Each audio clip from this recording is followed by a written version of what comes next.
Yun mga idol, isang mapagpalang gabi po sa lahat. Yun, sa gabing ito mga idol, nabigla ako kasi patulog na sana kami, kaso lang may biglang dumating at nagano dito sa bahay. Nabigla ako mga idol nung paglabas ko ngayon. Paglabas ko nakita ko si Lolo pala ang biglang dumating. Kaya hindi ko alam kung bakit natuntun to ni Lolo ang bahay na bago kong nilipatan, pero dahil makita kasi ni Lolo kung ano yung mga ginagawa namin mga idol, kaya natuntun ni Lolo dahil may siya na makita niya kung saan kami. Kaya ako mga idol nagpasalamat na dumating din si Lolo dito dahil bagong lipat lang kami dito sa nirintahan namin. Gusto ko ring paanuhan ni Lolo ng orasyon, yung palibot, para lagyan ko na, pero mas maganda din yung yung galing kay Lolo mismo na mga orasyon na ilagay niya. Kaya ako nagpasalamat kay Lolo na dumating talaga siya, bumisita. Wala nang dumating dun sa wala nang bumalik sa bahay ni Lolo, hindi na bumalik sila Rambo. Ang kasama pala ni Lolo mga idol na dumating dito ngayon si Bunbun. Si Bunbun nandun sa loob sa kwarto natulog saglit dahil sabi niya na gusto daw niyang matulog, kaya pinatulog ko muna sa kwarto ng mga bata.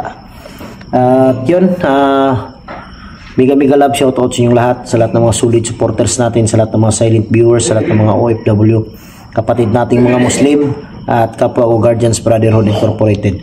Mega love shoutout sa inyo. At shout out kay Mary Grace Geberson ng Chicago, kay Tita Angie Royce ng Hawaii, Ate Bibs Bernas ng LA, Ate Mel, Ate Takashi Mercy, Ate MJ, Mami Sky, Mami Rosaliwan, Janice Alcalde, Bindiho Vlog, Jimmy Ramirez, Team Kuwait at Team Maharlika. Mega love shout out sa inyo. Hindi pa ako umakyat ng bundok mga idol, humingi ako ng dispensa sa mga kasamahan ko kanina. Dumaan sila dito sa bahay, sabi ko sa kanila mauna lang kayo dahil may nasikaso pa ako na pagbili ng biik para kay Lolo. Naghanap ako kanina pero wala akong mahanap dahil paangat kasi ng Pasko mga idol.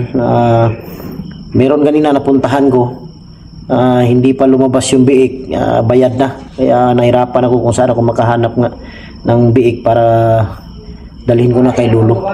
Bukas mga idol,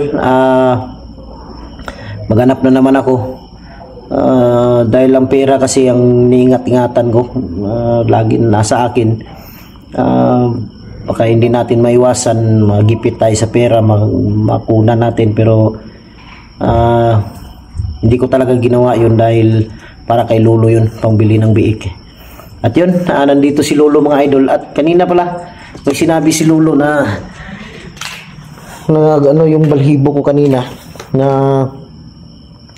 wala akong idea kung sino, dahil lang sabi ni Lolo doon kanina bago siya umalis, may dumating daw doon sa kanya na bumisita sa kanya, na ang sabi na pumunta ako dito Lo, wag mo lang sabihin kay Buster na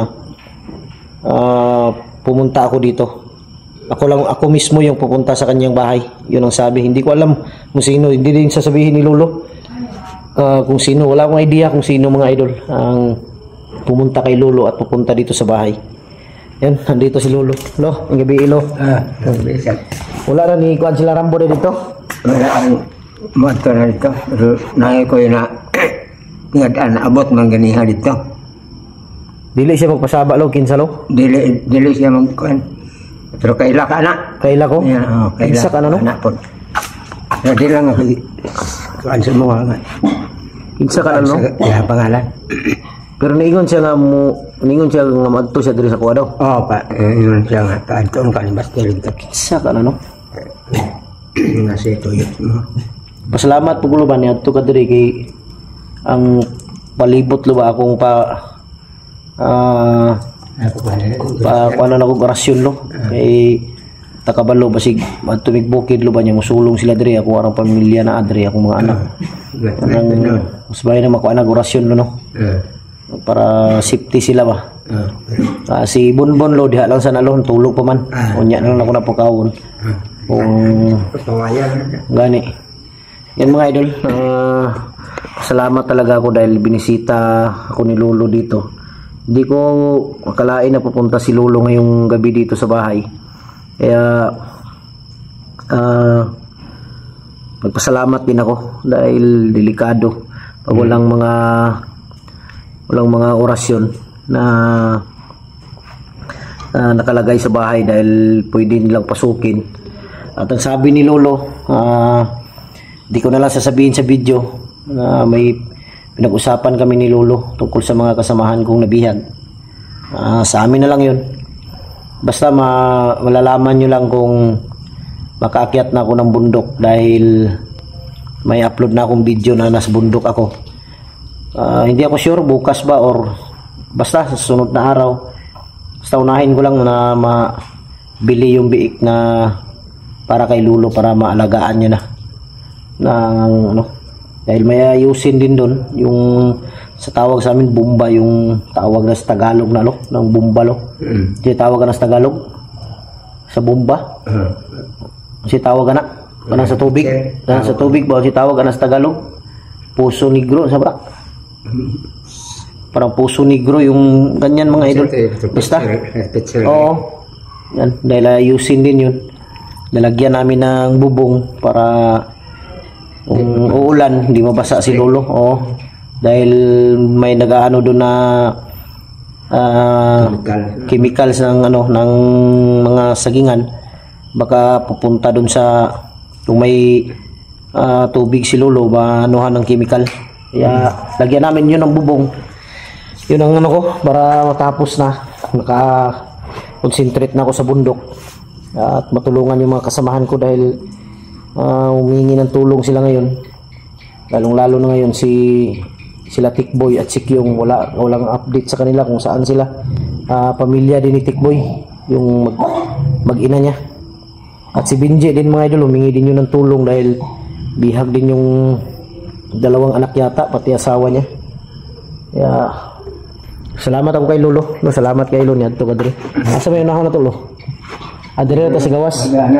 Tuyok ra kalo. Sige. Pwede dito lo no, ana. Dire ra kasugod lo. Sige lo. Yan mga idol, lalagyan ng Lolo ng mga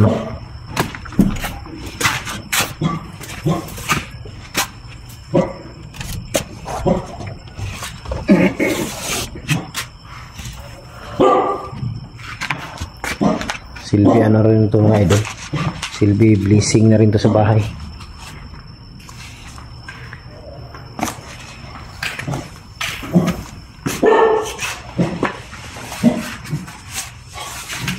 Yan. Ikutin to ni Lolo mga orasyon na na ilagay ni Lolo sa mga tawag dito. Yan sa mga pader, hinawakan ng ni Lolo pero may mga orasyon na yan na nakadikit ng idol.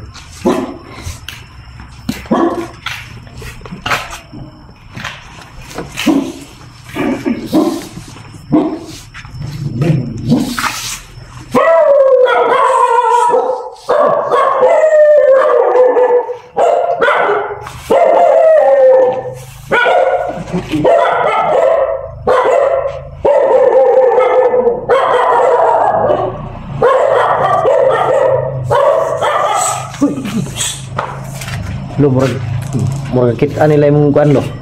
Kita sila sa gabay mo lo. Aba mo iro.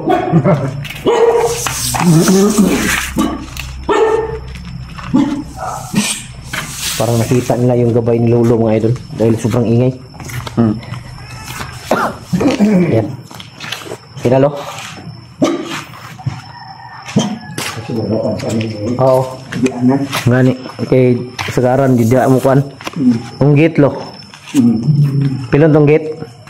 Tong gate ba pilon to? Pilon to.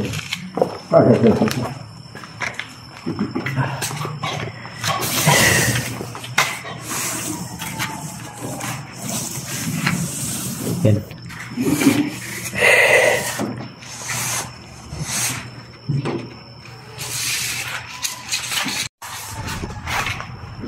naputol yung ano, video. Yan.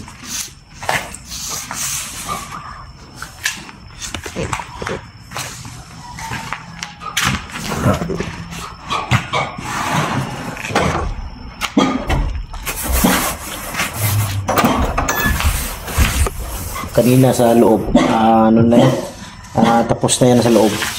Pinuna ni Lolo ng loob.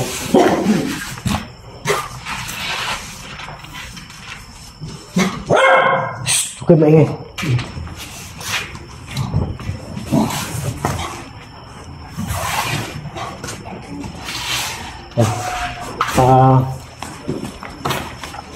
Dito din mga idol, ipaano natin kay Lolo yung labas.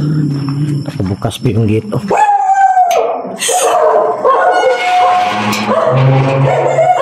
Para nakita nila yung ano, basta para nakita nila yung gabay ni Lolo.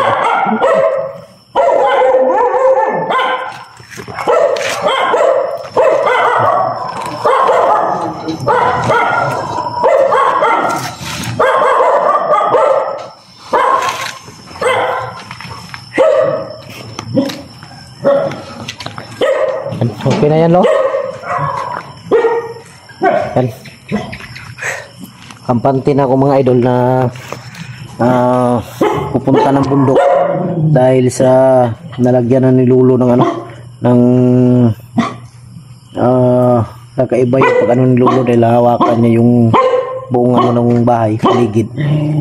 Mga orasyon na ano ba, nakalapat sa mga dingding. Kaya komportable na ako, hindi na ako mangamba dahil sagrado na yung ano, palibot ng bahay.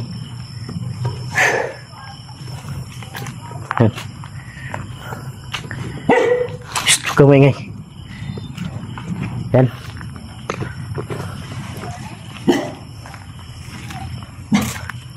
Si Lolo, parang nakita nila yung ano, may nakita kasi may pansin yata silang gabay.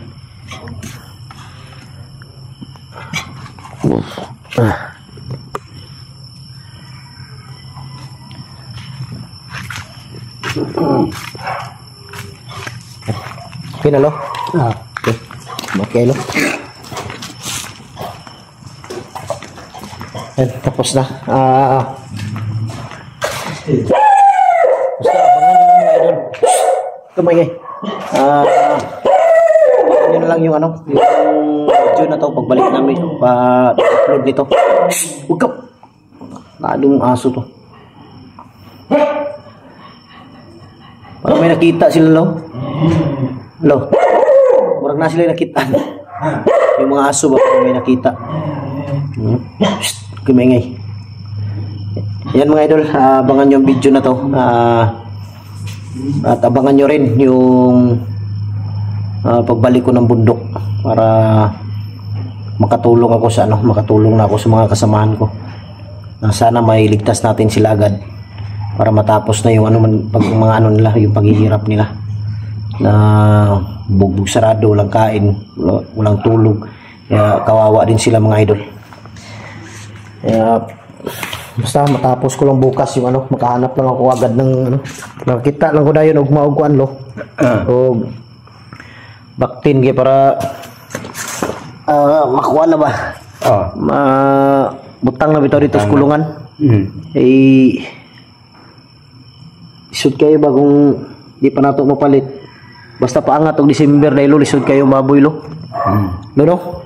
Basta pa ano ng December, lisod kayo kung lisod kayo, mahirap mga idol pag tungo daw ng December. Yun ang sabi ng nagbibenta din kanina ng baboy. Dahil yung mga biik nasa tiyan pa lang, bayad na. Binayaran na ba? Kaya paunahan daw. May sinabi siya pero napakalayo nun. Pero try kong bukas puntahan. Baka sakaling sabi ng ano, kausap ko kanina, baka sakali daw meron pang natira. Kaya puntahan ko yun bukas, Lo. Tuon ako tugma para ano ba? Makapalit na ta. So yun mga idol, hanggang dito na lang yung video natin. Maraming salamat. Ulitin ko sa inyo ng sa pagsuporta mula noon hanggang ngayon. Maraming salamat. God bless ating lahat. I love you all.